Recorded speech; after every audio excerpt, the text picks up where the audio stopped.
que l'on est peut-être en train d'envisager, si ce n'est préparé, c'est compliqué. Vous êtes président de la Fédération nationale de l'hôtellerie de plein air. Les gens ne prendront pas ou peu l'avion cet été. C'est vers vous qu'Édouard Philippe les conseille de se tourner vers nos régions. Et pour ce qui vous concerne, ce que l'on appelle l'hôtellerie de plein air, c'est en particulier les campings.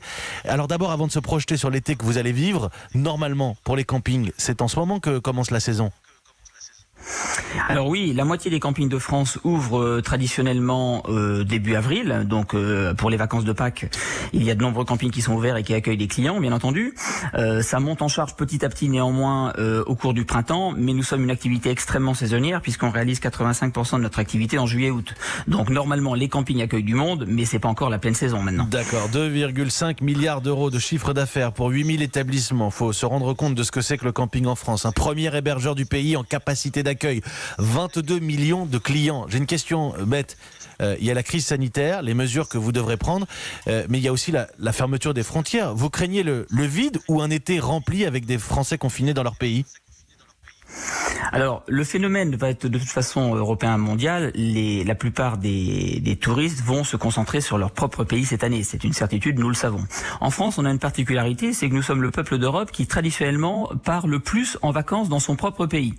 Et notamment dans les campings, puisque 2/3 de nos clients, déjà naturellement, en période classique, nous accueillons très majoritairement des Français. On a 1/3 d'étrangers, mais à 99% des Européens de proximité, des Belges, des Allemands, des Hollandais, des Anglais. Cette année, sans doute qu'ils ne viendront pas en France, mais on pourra s'appuyer sur la clientèle domestique et sur un volant supplémentaire qui traditionnellement lui part à l'étranger et qui cette année va se concentrer sur la France et notamment sur les campings puisque nous sommes notamment à la campagne et qui vont peut-être privilégier l'intérieur du territoire, les petites unités et surtout les espaces en grand air loin des villes. C'est pour ça que je vous pose la question, Nicolas Daillot, parce qu'il ne faudrait pas être indécent et on fait évidemment attention à ce qu'on dit. Il y a avant tout une crise sanitaire, des malades dont on parle régulièrement. Mais pour les campings, c'est peut-être une opportunité en tout cas de montrer ce que c'est que ce parc d'hébergement en plein air à des Français qui n'en ont pas l'habitude. Alors tout dépendra des conditions dans lesquelles vous pourrez rouvrir. Vous vous réunissez régulièrement avec le ministre en charge du tourisme.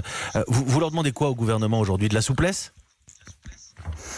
Alors, comme vous l'avez dit, il ne faudrait pas être indécent. L'objectif, c'est la sécurité sanitaire. Et je pense que 2020 ne sera pas une opportunité pour les campings puisque notre activité va être réduite par rapport à ce qu'elle aurait été en temps normal, qu'on soit bien clair. Néanmoins, il faut trouver un bon... Pourquoi est-ce qu'elle sera réduite et de combien ? Elle sera réduite parce que nous ne pourrons sans doute pas accueillir autant de monde que d'habitude, du fait des contraintes sanitaires d'une part, et parce qu'il va y avoir des charges supplémentaires liées justement à ces contraintes sanitaires qui vont nous obliger peut-être à augmenter la masse salariale, à investir dans des équipements ponctuels pour cette année. Donc il ne faut pas rêver. L'objectif de cette année sur le plan économique, c'est de sauver les meubles. Ça n'est pas évidemment de tirer une opportunité. Si je vous suis